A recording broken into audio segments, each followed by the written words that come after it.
My name is Jessica. I'm an environmental science and biochemistry major. I want to thank you for coming to this panel. Today, our panelists are Leila. They're a sophomore here. Liv is in planning. Bill Krovectz, I am part of the team that has a local apothecary farm. Shelby and Cornell Cooperative Extension in Chemung County. Sorry to speak for two of you. So our panelists currently have a 5-minute timer. They're each going to talk for 5 minutes, and then it'll be sort of open discussion, ask questions, answer questions, keep it talking, don't be rude. Basic. Go ahead. Right. So again, I'm Michelle. I'm from Cornell Cooperative Extension. Our program works to bring knowledge from the university into our communities. The thing I wanted to talk about a bit today is the importance of factual, non-biased scientific information and working with communities and community outreach. One of the things that was the foundational mission of Cooperative Extension was to bring the research that's coming out of our land-grant universities that work with agricultural research and the natural sciences out into our community so that it's usable. And it's really important for us when we do our regular work to be unbiased, right? That the information that we're presenting to the community needs to be in plain language. They have to be able to understand it and not a lot of technical jargon. It needs to be non-political, especially when we look at things like climate change and the impacts of some of our environmental policies. Those arguments can get very heated. What we try to provide is neutral information. We're just going to give you the facts. And we're going to let the community members make their choices. And we ask them to come back to us with their questions about how they can implement those changes in their lives as best they can. And we help and support those changes. But it can be really hard, right? Community members come to us with all sorts of interesting questions all the time. And sometimes we picked up bad information. The world is full of lots of places, lots of sources, but not all of our sources are reliable, accurate, and unbiased. And that can be challenging, and it can be challenging to know. So one of the things that I'd be interested in hearing from you is where you're getting your information and how you look at the sources of information you have and make good decisions, especially when it comes to climate change and the impacts that we're having upon our natural environment. Where do you go? Where's your source, and how do you find that? And how do you know it's good? That can be super challenging. So I'm going to pass along, but I'm interested in hearing your questions when they come up.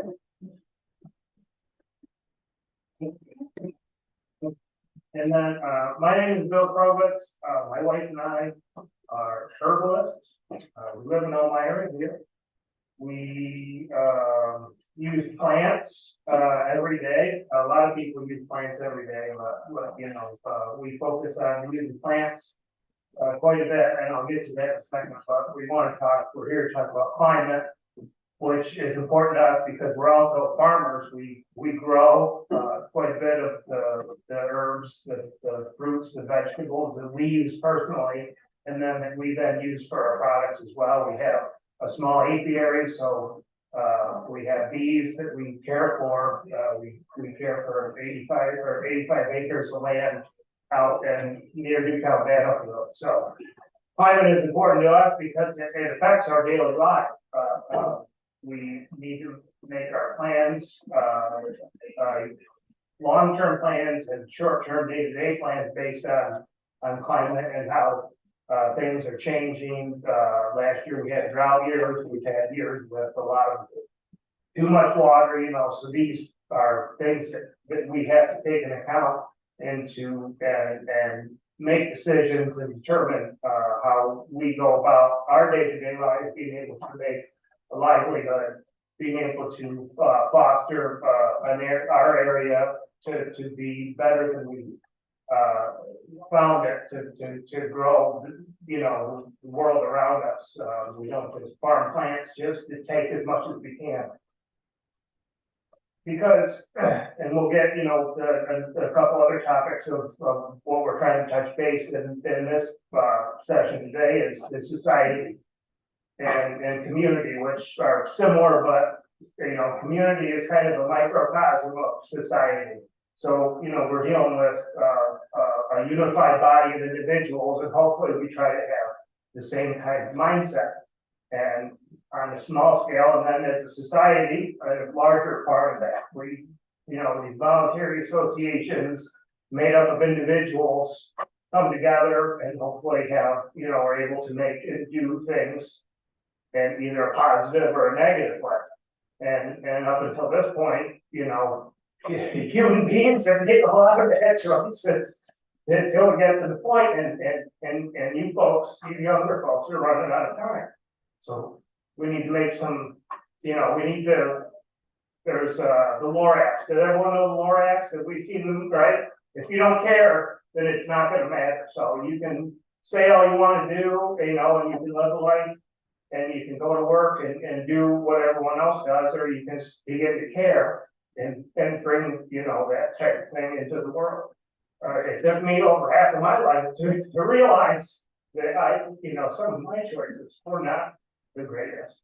And to, you know, foster and grow not only these plants that I need to survive, but also to leave the place better than I found it. And for generations, we've been doing the opposite. We've focused on, you know, human-centric thinking. We've tried to commodify and monetize nature, and that's gotten us nowhere in a short amount of time. So I wanted to talk to you a little bit about that, and also about, you know, why I think plants are important. I'm an herbalist, so obviously plants are super important to me, but plants predate us by well over 100 million years.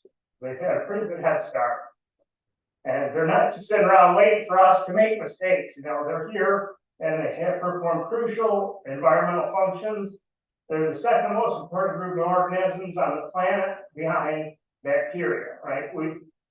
People think we're at the top of the chain, right? Well, we're just a small piece of this whole thing. The community, you know, people think of community as a group of people. The community is a group of trees, birds, organisms, fungus. All of that is community. All of that is important. This is our home, you know? And people don't treat it like that, and they get upset. They get sad, and they get upset, and that's what I mean about care. You need to have care. You need to have care to make the world a better place. There you go. How's that? Hello, everyone. I'm Lovejoy. Yes, and I stay in Cornell. I'm a transportation planner with Chemung County Planning Department and the Elmira Chemung Transportation Council. And I'm also the coordinator for our Planning Smart Communities Task Force. I'm an Elmira native, born and raised here, but the past 4 years before moving back, I was in Arizona, went to school at ASU, go Devils. I got my degree in urban planning, but other than that, I'm basically in the same boat as all of you.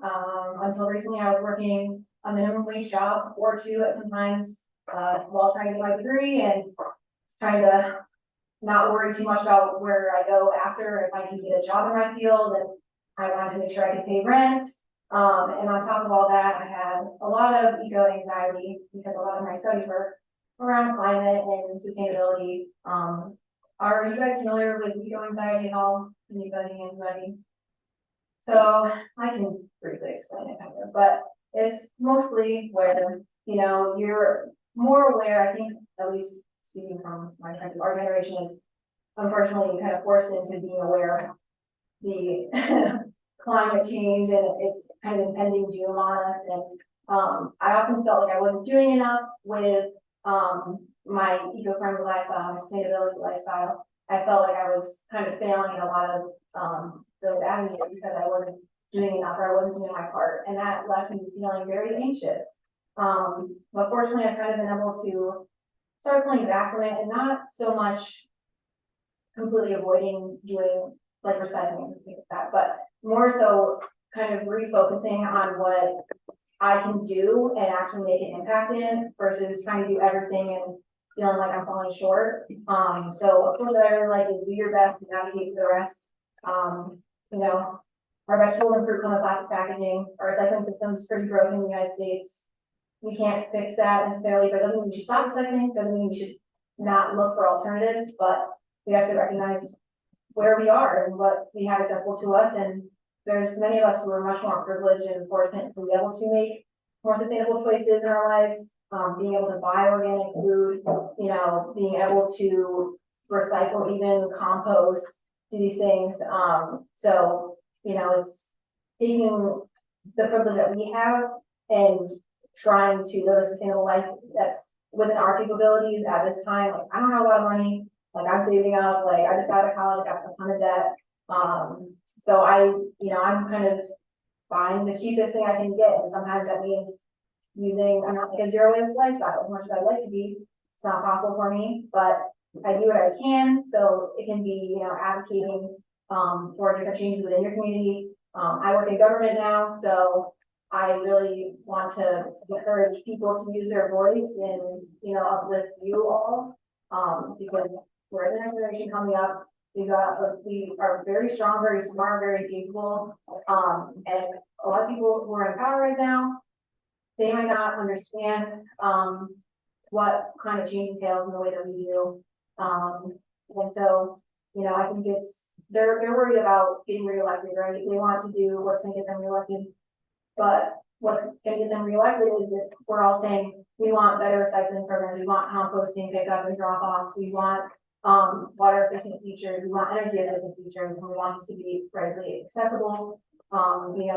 Reaching out to businesses, local businesses.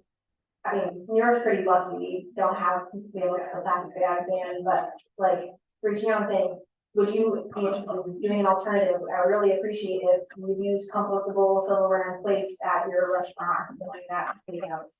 And on the advocating side, everyone is impacted differently by climate change.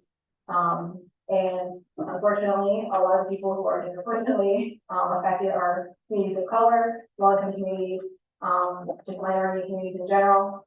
In Elmira, for example, city of Elmira, almost all of our census tracts are very diverse in poverty. And a lot of the places that have the high percentile, are in the high percentile of asthma and low life expectancy are where there are disproportionately larger communities of color. And when you're coming to these planning meetings and we're talking about different things that are in the works, things that we want to do on our side for the community, a lot of times the people who show up in the community are people who don't really have a stake in the game. They're typically older white people who have the time to attend these meetings. They can take off their lunch. I'll be quick, I promise. So it's important to, as from a planning perspective, we want to make our communities resilient to climate change, but we also want to make sure that they're equitable, that everyone is having the same benefits that we're creating, that we're putting out there. So I just want to emphasize how important it is to get involved and get out there. And on our end, we want to make sure that we're maybe holding meetings in non-traditional hours. We're providing childcare. We're providing ways that makes it more easily accessible to those who are typically underrepresented in this field. That's one team.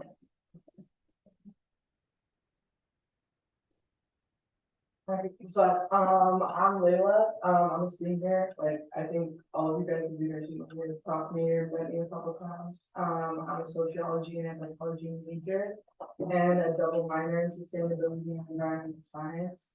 And I'm interested in socio-economic equity and equality on this campus and climate justice activists. And recently I've been noticing on campus a lot of examples that we as a campus can do better. Like for example, our tuition is raised and a lot of people who can't afford to go here are working on campus or working off campus, 3-4 jobs. Like I've seen it, it's insane. And we could literally remedy that by cutting energy costs. We spend a lot of costs on energy. We could, I don't know, turn off the lights. We have our lights on 24. I'm looking at it right out. Yeah, 24/7. There are so many things that we can do to make sure that everyone here is comfortable and can afford to go here. Because education is a privilege and a right, and everybody should have access to it. And pretty much like what they said, my friends to them. But like I said, I just am really fired up about the fact that people like me, queer and brown, are gonna be most affected by all of the climate change that's happening. They're already super affected. Like a bunch of people have asthma in places where there's red line and like there's factories in those places. Environmental. Doing great. And yeah, so I'm just really fired up about that. Also coming into college, I kind of wanted to take on environmental science and sustainability as a way to kind of like stick it to the white man a little bit, because it's characterized as a white thing. Sustainability is white generally. Most of the people that you hear talking about climate justice and climate change are white men, but they don't really understand the perspective that poor people and brown people are coming from. A lot of poor and brown people don't have the energy, don't have the time in order to make sustainable choices because they're trying to survive. Not because they're lazy, not because they can't, but because they're simply trying to pay their rent, pay their bills, get food, take care of their kids, all of these things. And I'm not cool with that. I think everybody should have their basic needs met. Nobody should have to work 5 jobs in order to survive. And while also being in areas next to factories that give them asthma, cancer. I just found out today that there's radon underneath one of the schools here. What is that? There's like childhood cancer here, like high rates of it. That's not cool. And it's affecting like low income brown people the most. And that's kind of what I'm just really passionate about. Yeah. So yeah, didn't use the whole 5 minutes. It's okay. You get it. Okay. Anyone have any questions or comments? You gotta be one. Yeah, so as a farmer and an herbalist, are you worried about invasive species? And no, and I'll tell you why, okay? People, it's funny because, you know, we as humans, I was talking about human-centric thinking, right? And sometimes, you know, if we like something, it's real cool, right? We follow bird migration from through countries and borders and all these invisible lines, and we love it. And oh, you know, the robins are back, right? It's springtime in upstate New York, and and there's going to be orioles coming and beautiful birds. But when it comes to people and plants, humans go, whoa, well, you can't just move as you see fit. And you have to ask yourself, well, why? Why are these plants here? Well, plants don't just come because, you know, willy-nilly. What plants do is plants create homeostasis. Plants take the ecology and they stabilize it. Why are these invasives here? Well, you'll notice places like Kennedy Vale, which is a big foundry and a local foundry. You have Japanese knotweed, that's big invasive. People like to get really upset about because it screws their idea up of what should be. But there's a reason that that's here, and these plants can remediate. I wrote this down, however, this is what plants do. Plants fix, plants restore soil structure and health. Plants also remediate toxic metals and nasty chemicals out of the soil. And they're really good at this, and this is why we get all mad. They destabilize and degrade human created structure. Well, why? Because the things that we're doing are having an impact on the environment. We're screwing things up, you know, and plants are here to help us fix that. From an herbalist perspective, we use plants to help people bring balance back to their personal bodies. Plants do that on a grand scale. They're helping to stabilize. Like I said, we're part of this ecology. We're not separate. Nature isn't outside. We're part of this. This is our home. This is our everything.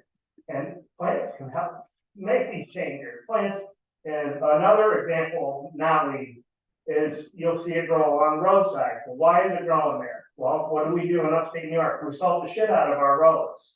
And that's putting these chemicals, these nasty things into the environment. These plants come And knotweed is a great example because a lot of people know about it, but knotweed it can change its genetics to meet the problems of the soil. How cool is that, right? It can see what the problem is, change its genes to remediate and change and restore soil health. So invasive zebra mussels are in the lakes for a reason. We screwed up the lakes. They're here to help, but then they cause problems. They grow on the inlet pipes and things, and we get real mad. Just it affects our lives, but we don't think about what we're affecting, you know, out on a grander scale there.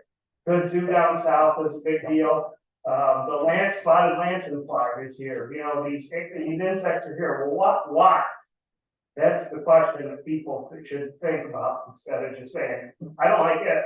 It's ruining my house or my aesthetic or what I think should be.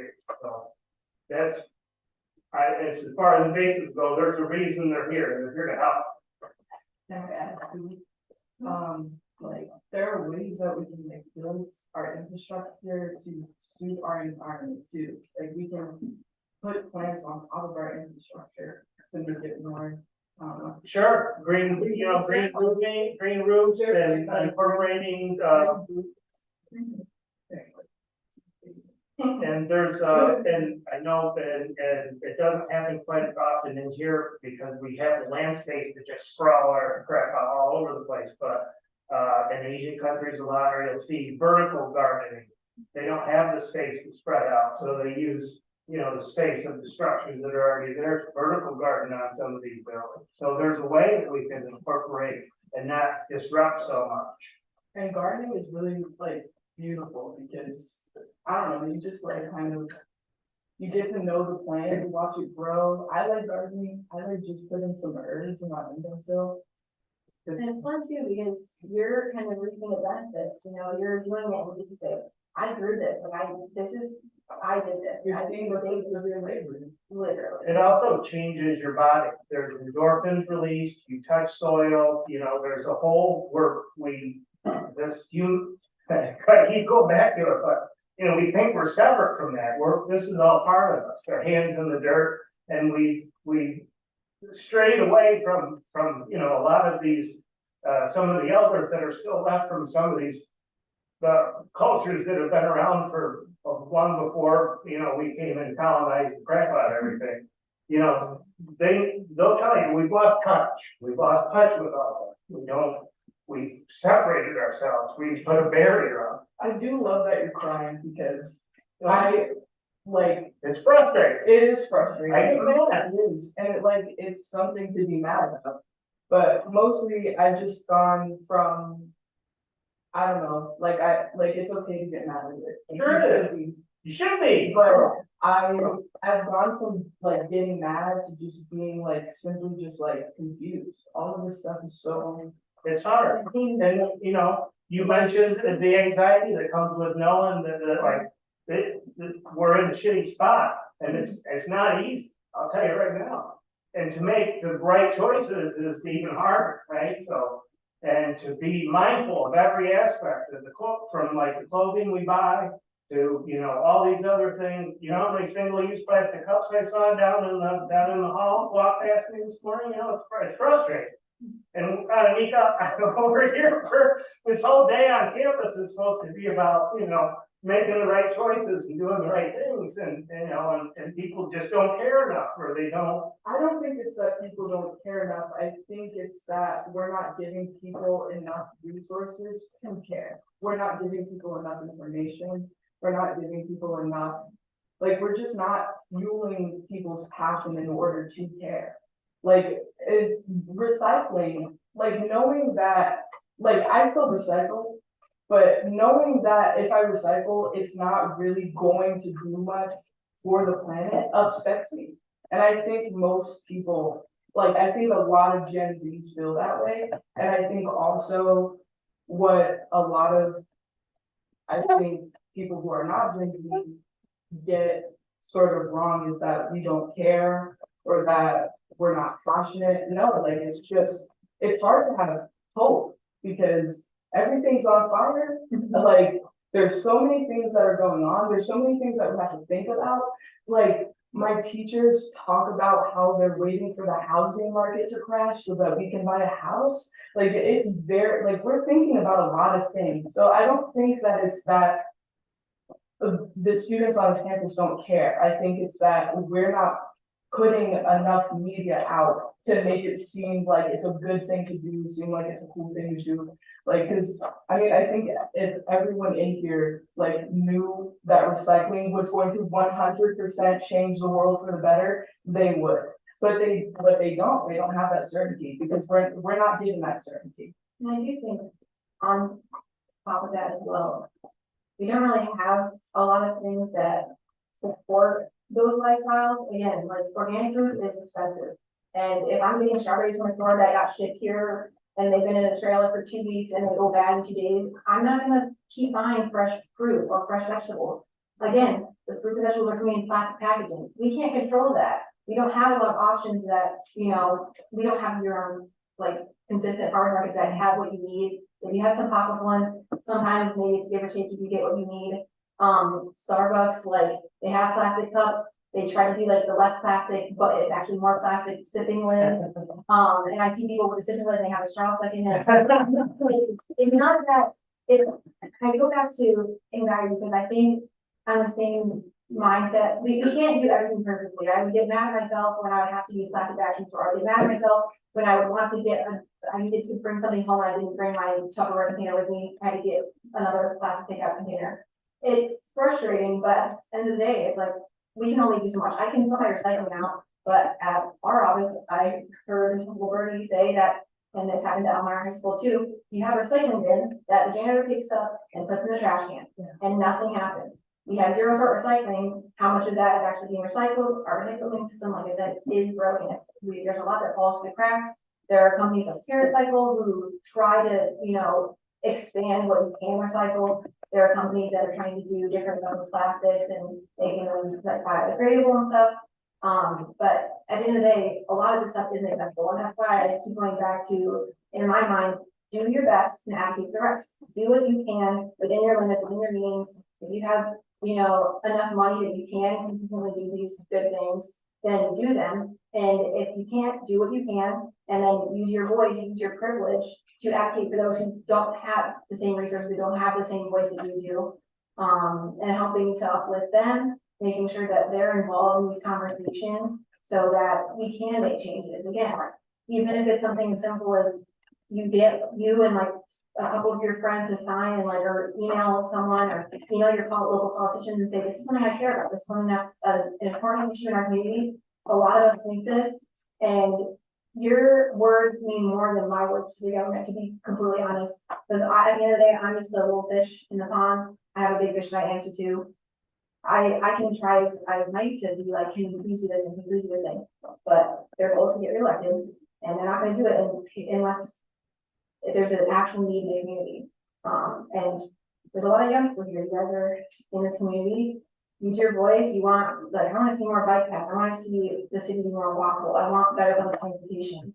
But I'm just one person thing, you know.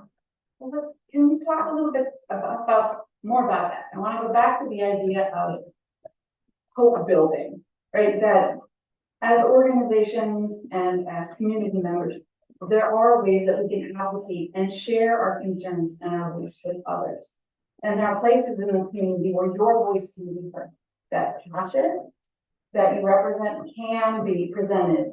So I work with Cornell Cooperative Extension. One of the things we have is an environmental management council. It sounds very dry and bureaucratic, but what that is a place where you can come and bring your concerns and say, I'm passionate about this. I'm excited about pedestrian walkways. I'm excited about composting. I want a way for this to happen in my community.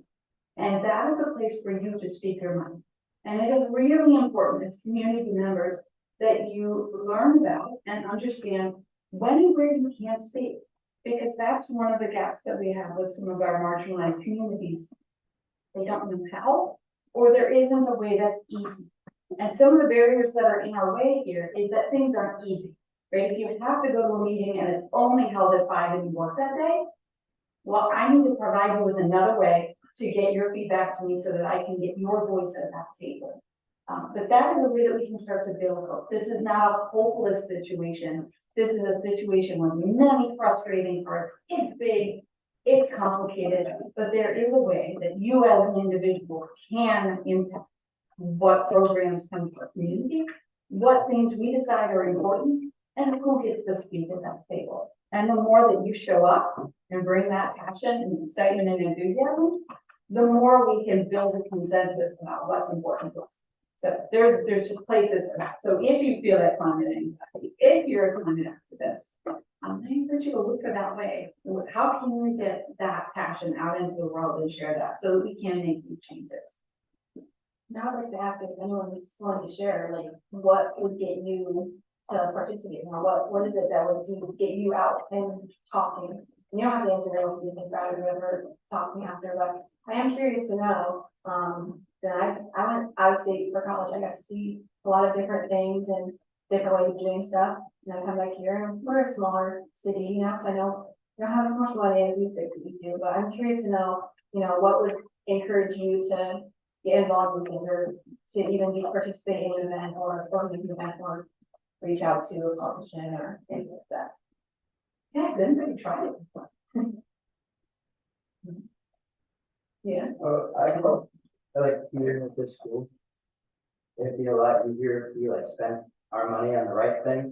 Like we just spent like a shit ton of money on like the jumbotron, the domes, and like an ATM.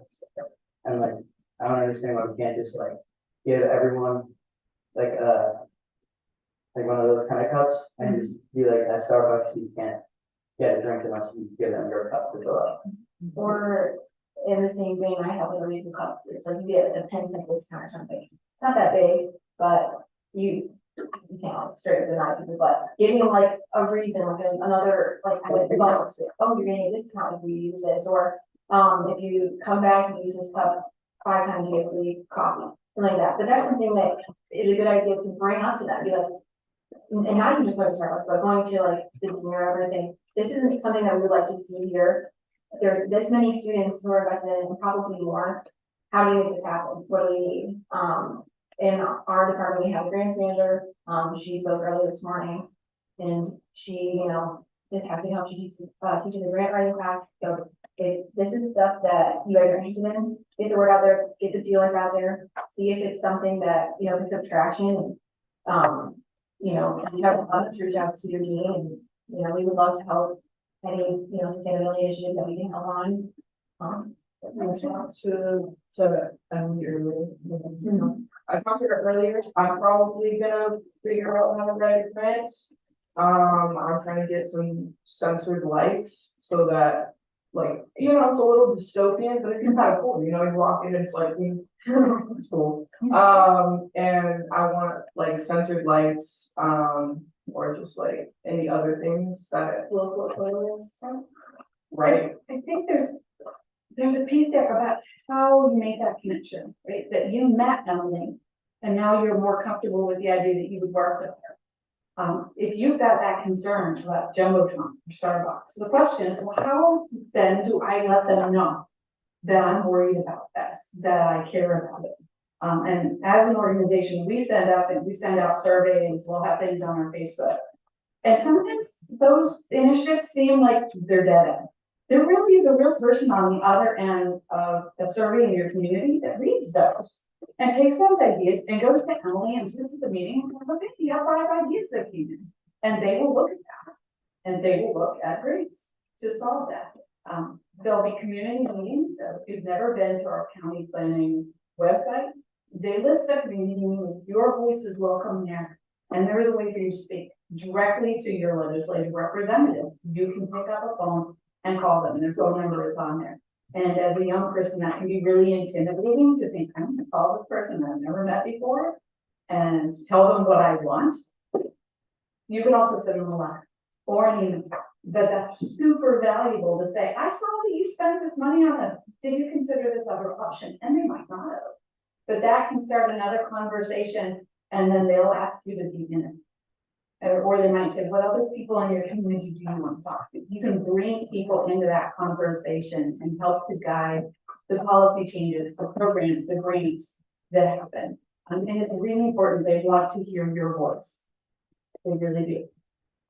And I think we're going to go tell them about it. I want to that, like, you can talk to anybody, nobody's above or underneath anybody, just because they're above you in a business, doesn't mean that you can't talk to them, just talk to them, it doesn't matter if you're 20, 19, 18, 32, it doesn't matter, just, like, if you want to talk to somebody and you have a genuine concern, and you're like fired up about it and you're mad about how the school's spending its money, diversity or whatever it may be, just like talk to somebody about it. You can talk to them any way you want. Tell them I said that.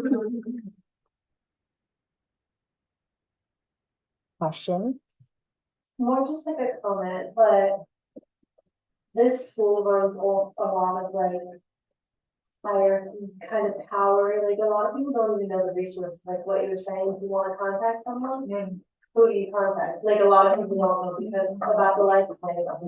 We were talking and we were like, oh, wouldn't it be great if we had like dimming lights? Because no one wants to wake up at 4 and have the bright streaming lights in our face. Yeah, when you get up and have to, like, it's just practical too, like, when you get up and have to use the bathroom at like 2 AM, like, why are the lights so bright? The lights in the hallways that never turn off. Like, what? And it's hard to make those points, and we kind of spoke about this a bit earlier, before the panel, but a lot of things within like climate resiliency and like eco-friendly and sustainable measures are hard, especially in this area, are hard to make a case for because there's not a lot of money initially in it. So yes, like changing light fixtures will like save tons of money, but the installation is the only focus for a lot of people who are focused on the money. So if it's gonna cost a lot of money, it doesn't matter to them a lot of times the benefits after that. So It's a big barrier, is monetizing and commodifying, like I mentioned earlier, doing the right thing.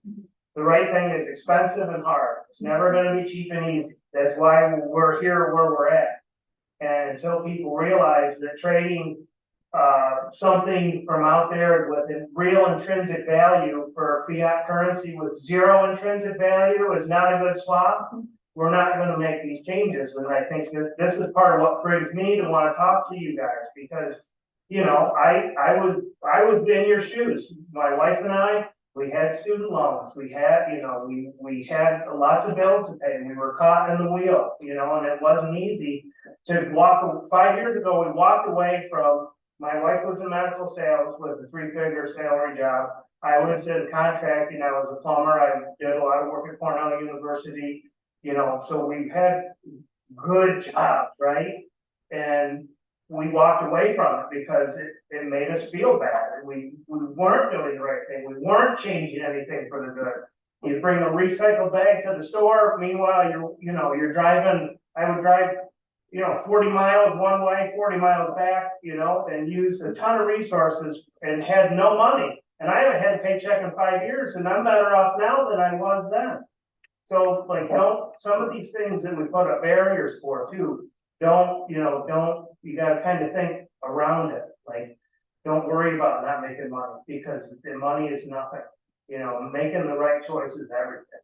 And I know it sounds easy and it looks easy, and it took me a lot of work to get to the point, I think you guys are probably, our vehicles that we have are older than everyone in this room made, like these are choices you make. And it's, like I said, it's not easy to do the right thing, and it's not cheap. But the institution looks at the bottom dollar. This greenwashing stuff that these companies do, they're not doing it because it makes them all feel good. There's profit there. They're making money somehow or another. So we have to be real careful when some of these, people come out with some of these ideas, because what's the end goal? We take so much, humans take so much, and we've been taught to do that. Our agricultural system, we just take everything we get and we put a bunch of synthetic chemicals back on, and that's the way it's been done. And we've lost touch with take half, leave half. You don't need the dog. You know, it's this money, this relating everything to money is really holding us back from doing good things, doing great things that help everybody. Now, I say to your point, just utilize your teachers for contact, because if you can't easily find like games, or something like that, or I got an email for this thing from the president, like the president at Elmira review, like even if, I don't know, they say, the CEO gets the juice, whatever, the grease, yeah. And so if you, utilize your teachers or like Trevor, be like, Trevor, this is what we want to do. Can you help us get this message up higher? Maybe either he can relay the message or he can direct you guys to the right place. Email the president, say, this is what we want to do. Don't get a response back. Hey, following up on this, is it something that we can talk about? Like, make your way up, move your way up as best you can. Be annoying. If you really want to see a change, I know it can be frustrating that we have to pester about stuff like this, and it can be frustrating that you're kind of, I know I've already gotten a lot of those, and I've been working in the county for like 3 months. And a lot of stuff gets called in the tracks, but at least you can say, like, you put it out there, and maybe you made them consider it, especially if you do get a decent amount of people on board. And you're like, we are invested. Maybe you don't get a response back then, but follow up in a few months' time, few weeks' time, say, hey, we're still interested. Maybe we've grown the amount of people who are interested in it now. You got even more people. Let's get this done. How can we get this done? Yeah, just get a group of people, like, Malcolm with you. If you need somebody to go with you, like, I'll just come with you. We'll go to West Life, we'll go to County. Like, I'm so down. I'll talk to him. And like, if, like, the thing that needs to get done isn't getting done fast enough, like, we'll just see who we can contact locally. Because some of the stuff that I realized that I wanted to do actually don't really have much to do with the school. It has a lot to do with the community and like what the community wants to do about the college or what. I'm not really sure, but like, if you want to talk to somebody like about how you're feeling and stuff like that, about like, I don't know, things related to like diversity, social, economic inequity, inequality, stuff like that, you can talk to me. And if like you want to talk to somebody else about it and try to change it, like, let's do it. I'm down, always down for a protest. Would one of you tell us a little bit more about greenwashing? You looking at me since I brought it up? Anyone who. So greenwashing is basically, we have Earth Month coming up now. Used to be Earth Day, now it's Earth Month. The question is, what is Earth Month, like making the whole month Earth, what does that mean? It's basically like a Pride Month for these companies where they just slap a green label on, they change their profile picture to green. They're saying, we care about the environment, but you go on their website and for some reason you can't find any information about sustainability issues. You don't see anything beyond it. The person who had the quote, do your best and allocate the rest, she did a deep dive into businesses who would reach out about sponsorships and stuff like that. And a lot of them would just be like, just say something about us that makes it sound eco-friendly. She's a sustainability educator, so they know that she knows what she's talking about. And if she wanted to, she could say, Kleenex, for some reason, these are eco-friendly now. They're the same Kleenex, nothing changed about them. It just happens to be April Earth Month. And a lot of businesses do this. It's pink washing, rainbow washing, all the jazz. Companies just want to get, what was that?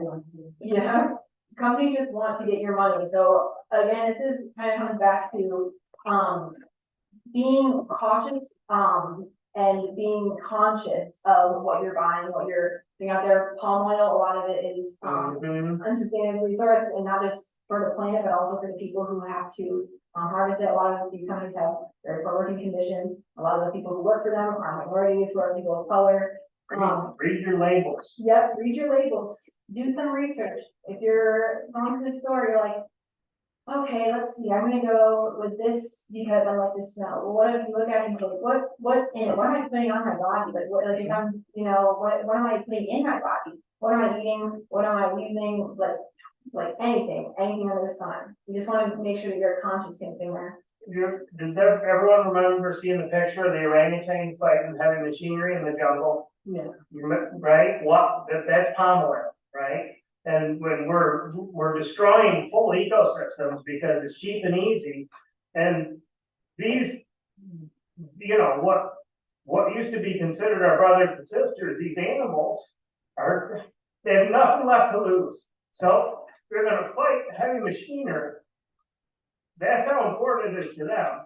We just roll over every day and think, I got my palm oil, it was cheap and easy, these are things to think about, like being conscious of what the decisions that you're making. What are my clothes made out of, Right now, there's plastic from the highest mountain peaks to the lowest oceans, and we found it in our blood, and it's now crossing over from mother to baby in the womb, how much more are we gonna do to ourselves before we figure out what we got to make some big changes, big hard changes. Yeah, I think just to start, like in my classes, I've been like just getting more aware about different industries, like the lithium industry stood out to me, like lithium batteries. There's just people in Congo slaving away, like getting poisoning in a mine, and that's fueling our industries. Even things that seem like they could be environmentally friendly, like solar power. I personally I'm cool with solar power, but if it's being mass produced and we're having people mining all of this lithium, like eventually we're not gonna have any lithium left if we're mass producing all of these things. So we should be mindful about how we're producing these things, mindful about how we're consuming them. But just like to start, I mean, you don't need to take action to start. Just read first. Just look at the industries. Just look at like your clothes. Like try to put yourself in that person's shoes. The person who mined that lithium has a life, has a family, just like you do. Like all of that. 10 cents an hour. Like we don't get paid anything. Like this system does not benefit anybody. Even at the very top, it does not benefit anybody because either on one side you're closing yourself off to a bunch of different people and experiences, or on the other side, you're poor and you're dying. It's not cool. So just start out with reading, watching documentaries, like go on YouTube. Vice is cool. I love Vice vlogs, they're cool. Like just look that stuff up. Look at like the way we trade, the way our industry works. We're in a time in history when information is so readily available to us, like right at the touch of our fingertips. We can pull up all now, when I was your age, we barely had computers in the library, at our college. And now, like everyone's got this information, reading, That's what libraries, liberty. Reading is freedom, But unfortunately, Putting this information, it sure does, right? You gotta, sometimes you gotta read the enemy's stuff to see what's going on. You gotta read from a device, bunch of information and see what comes up. That's, when I was researching my wife's cancer, there was a ton of information, right? And we chose to go a non-traditional, route with plants and nutrition and all that. And there's a ton of information, there's a bunch of people that want to sell you, these miracle cures. And so you just have to read and filter out what information is good, what information keeps coming up in front of you, what makes sense to you. We've lost touch with how to process information because we have so much thrown at us. We've lost how to, logically look at things, so just taking information and I think, as you do that, you begin to grow too, as, being able to process that information. And I think that technology, honestly, they really messed up giving us social media because we not messed up in a bad way, but like messed up in a good way. Like we have access to more information than anybody ever has. And like, it comes with like false news or whatever, but like, you can look that stuff up. There's unbiased things. If you look up unbiased things about climate change, and then slowly kind of look into what maybe your political party is saying about climate change, then you can like differentiate some stuff. I don't know. You know, like try not to get your news off TikTok. And if you do, I do get my news off TikTok. But what I do is I look it up instead, because you should look up your stuff. Because sometimes they'll be saying something and I'm like, oh, that sounds about right. Like, you know, and then I'll look it up and I'm like, they weren't really, and it'll be like something that seems cool, seems good, or like some part of history that seems about right. But like, you know, you should just check yourself. And I would say, to wrap up, some of the next questions, but we are very consumerist. So obviously, aside from just reading up and educating yourself and like advocating for others, one of the biggest things you can do is just not buy as much. We don't need everything that they're selling us. They're showing us on the last one to do with greenwashing. It's like, get this, you know, handy dandy reusable silverware set that you already have silverware for. You don't need this thing, but you know, like convince you. Just kind of talk to yourself and say, when you walk into Target and you see the dollar section, you're like, wow, all these things, I want them all. I want them in my house. Say, do I really need them? What do you think? You know how I feel, right, girl? And I've taken to going to thrift store for clothes, because honestly, I think that there's more character in a lot of them. They're pretty cool. I found some like vintage pants at the Salvation Army, like Moscow Salvo. They're typically cheaper. But then when you're shopping, maybe you have a basket instead of a cart. Grab something smaller to maybe like try to teach yourself to own a portable basket, and then maybe you throw some stuff in there. But before you go to checkout, say, okay, what did I grab in my impulse grabbing right now? Do I actually need? What do I actually want to use?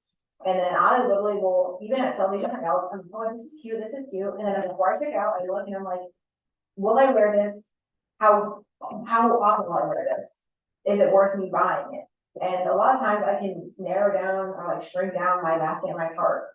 So I think that's another very powerful action, is just trying to consume less. It doesn't cost anything, and actually it arguably saves you money because you're not consuming. So We have 5 minutes left. I want to ask, does the audience have anything else? Questions, comments? How many of you are registered to vote? That is one of the most powerful things you can do to help your voice be heard. Some of the steps that you can do to take action in your community are not hard. Ask why. When you read the news, ask yourself, what is this person trying to tell me? What do they want me to do? Because sometimes that will help lead you to the answer of whether that's a call to action, that's great, or whether somebody's trying to lead you to a particular point of view or another. You can ask a little bit about how am I going to use this? Do I need it, right? And you can make your voice be heard, whether that is through calling your legislators, sending an email, participating in your vote.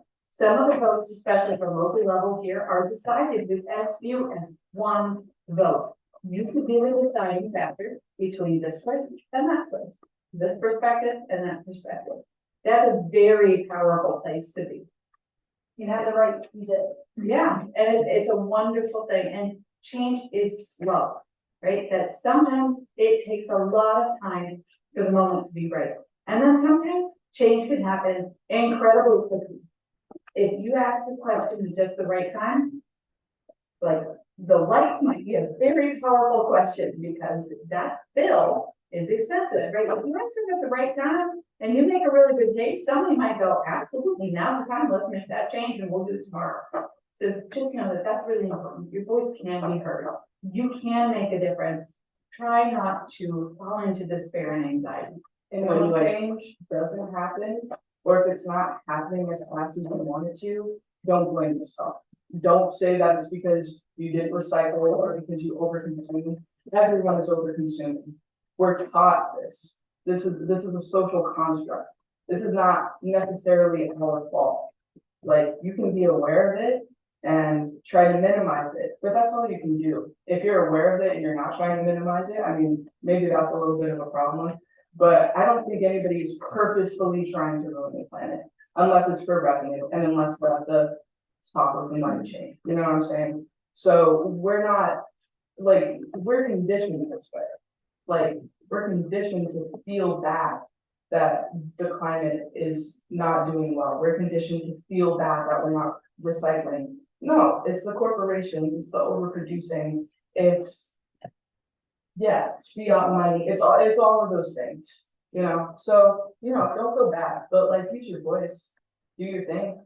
And identify yourself as, I'm a voter, I'm a member of the voting public. I'm your constituent, you answer to me. Not, well, I know I'm just a student.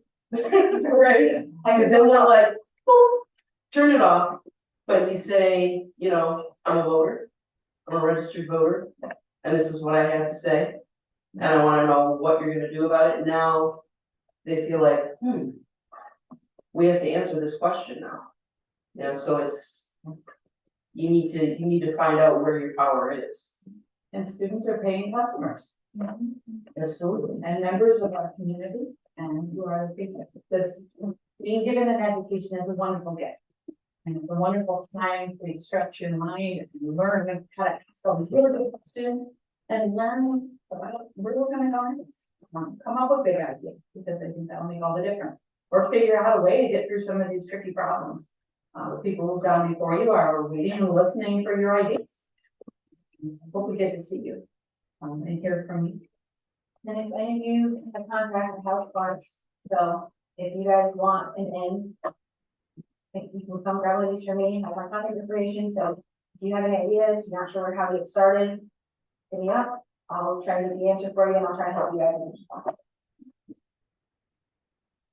You are, last statements from the panelists, anything? Thank you for coming. Thank you guys all. Human beings have been given the gift of consciousness, and with that, you get free will to make choices. And every choice you have, you can make the choice that is right, which doesn't cause harm to people or other things, or you can make the wrong choice, that does cause harm. Thank you guys for coming. If you didn't sign in on the sign-in sheet, please do that.